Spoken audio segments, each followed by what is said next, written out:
प्रिय छात्रों, आधुनिक काव्य के अंतर्गत इन दिनों हम महाकवि जयशंकर प्रसाद की कालजयी कृति कामायनी के इड़ा सर्ग के कुछ पदों का अध्ययन कर रहे हैं। इसी क्रम में आज एक नया पद हम लेते हैं। संकुचित असीम अमोघ शक्ति, जीवन को बाधामय पथ पर ले चले भेद से भरी भक्ति, या कभी अपूर्ण अहंता में हो रागमयी सी महाशक्ति। व्यापकता नियति प्रेरणा बन अपनी सीमा में रहे बंद, सर्वज्ञ ज्ञान का क्षुद्र अंश विद्या बनकर कुछ रचे छंद। कर्तृत्व सकल बनकर आवे नश्वर छाया सी ललित कला, नित्यता विभाजित हो पल पल में काल निरंतर चले ढला। तुम समझ न सको बुराई से शुभ इच्छा की है बड़ी शक्ति, हो विफल तर्क से भरी युक्ति। अब इस पद के कुछ कठिन शब्दों को हम देखें। अमोघ, संकुचित असीम अमोघ शक्ति। अमोघ यानी अचूक, अपूर्ण अहंता, अपूर्ण है वो अहंकार जो अपूर्ण है, तुच्छ है। महाशक्ति, महान शक्ति। व्यापकता, मानव की जो एक बहुत दूर तक फैली हुई शक्ति है। नियति प्रेरणा, संसार की नियामिका शक्ति के द्वारा मनु प्रेरित होकर सर्वज्ञ ज्ञान, सब कुछ जानने का ज्ञान जो मिथ्या है। कुछ रचे छंद, कुछ तुकबंदी करे। कर्तव्य रचना, नश्वर छाया, नाशवान पदार्थ। ललित कला, वस्तु, मूर्ति, चित्र, संगीत एवं काव्य। नित्यता, स्थायित्व, अखंडता, नित्य है। शुभेच्छा, कल्याण की भावना।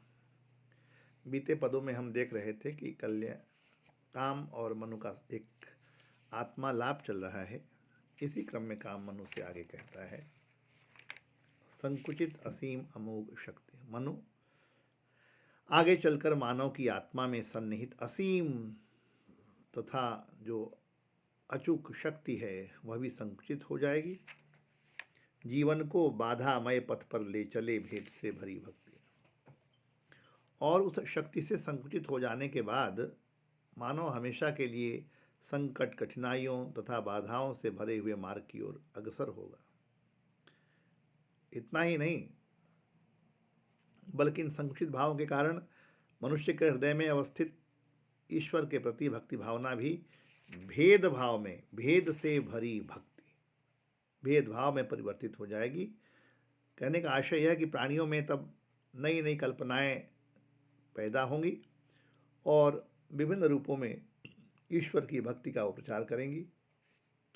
मानव या कभी अपूर्ण अहंता में हो रागमयी सी महाशक्ति।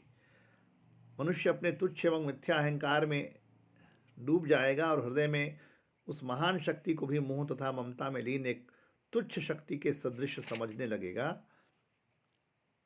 यानी कि राग तत्व से मानव की संपूर्णता जो है, व्यापकता नियति प्रेरणा बन अपनी सीमा में रहे बंद, और वह राग तत्व से मानव की संपूर्णता संकुचित हो जाएगी।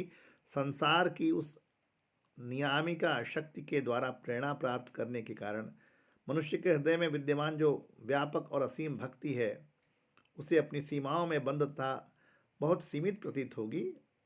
यानी नियति के कारण मानव की असीमता संकुचित हो जाएगी और आगे चलकर जरा सा भी ज्ञान पाते ही अपने को समस्त ज्ञान में परिचित समझने का मनुष्य को मिथ्या भ्रम होगा। अपूर्ण अहंता में हो रागमयी सी महाशक्ति, व्यापकता नियति प्रेरणा बन अपनी सीमा में रहे बन, सर्वज्ञ ज्ञान का क्षुद्र अंश विद्या बनकर कुछ रचे छंद। यह जो क्षुद्रता, यह जो तुच्छता उसके भीतर आएगी, अपने को वो समस्त ज्ञान से परिचित सर्वज्ञ समझने लगेगा और उसी के आधार पर, उस सीमित ज्ञान के आधार पर वह अपनी काव्य विधा में तुकबंदियाँ करेगा। अर्थात विद्या तत्व से मानव की सर्वज्ञता की शक्ति संकुचित हो जाएगी। इतना ही नहीं, कर्तृत्व सकल बनकर आवे नश्वर छायासी ललित कला। वास्तुकला, मूर्तिकला, चित्रकला, संगीत कला आदि के क्षेत्र में भी मानव कोई विशेष कृति या रचना प्रस्तुत करने में असमर्थ रहेगा। ऐसी कृति, ऐसी रचना, ऐसी कला जो कि अमर अस्थायी हो, बल्कि नश्वर छाया के समान अस्थायी रचनाएं ही प्रस्तुत करेगा। कला तत्व से मानव की निर्माण शक्ति संकुचित हो जाएगी। इसके अलावा मनुष्य के हृदय से जीवन एवं जगत की अखंडता तथा नित्यता की भावना भी समाप्त हो जाएगी।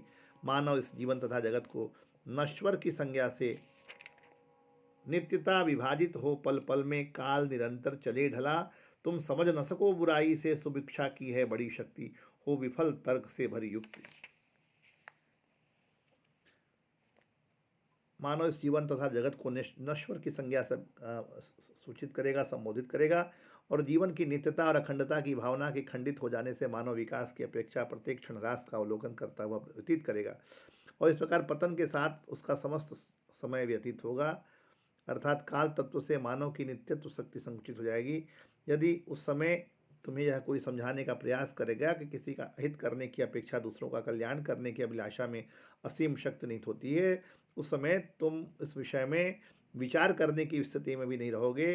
काम कहता है कि यहाँ तक कि कोई तर्कपूर्ण युक्तियों के साथ भी समझाने का प्रयास करेगा। तुम समझ न सको बुराई से सुभिक्षा की है बड़ी शक्ति, हो विफल तर्क से भरी युक्ति।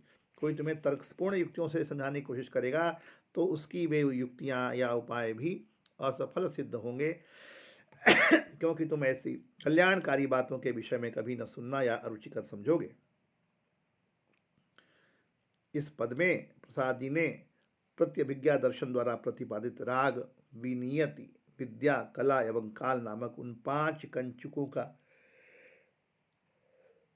निरूपण किया है जो प्राणी को आवृत्त करके उसे संकुचित शक्तियों में परिवर्तित कर देते हैं। वैसे तो प्राणी में अमोघ शक्ति है, क्योंकि वह ब्रह्म अथवा शिव का ही तो रूप है। यहाँ कवि ने नश्वर छाया के सशक्त तथा सजीव बिंब के द्वारा रचना के अस्थायी रूप का बहुत ही मार्मिक चित्रण किया है और नश्वर छाया इत्यादि में उपमा अलंकार का प्रयोग किया है।